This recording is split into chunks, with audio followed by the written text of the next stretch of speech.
এটার ব্যাপারে আমি তো এই মুহূর্তে যদি কোনো একটা উত্তর দিই আপনাদের, এটা হয়তো আমার আবার কন্টেম্প্ট অফ দ্য কোর্টও হয়ে যেতে পারে। এই জন্য এটার ব্যাপারে আমি তো এখন বলতে পারবো না। উচ্চ আদালত থেকে যে নির্দেশনা আসে ওই নির্দেশনার মতোই আমরা কাজ করব।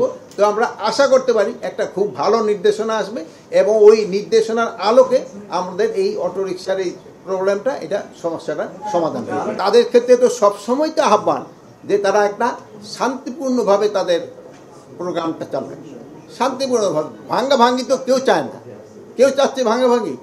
এটা করে কিন্তু তারা তাদের পপুলারিটিও হাঁটাচ্ছে। তারা এইভাবে তো ই চাচ্ছে। আর প্লাস আমরা বলছি যদি তাদের কোনো দাবি থাকে বা এই থাকে, সোলার দিয়ে উন্মুক্ত আছে, আপনার ওখানে যেয়ে বলেন।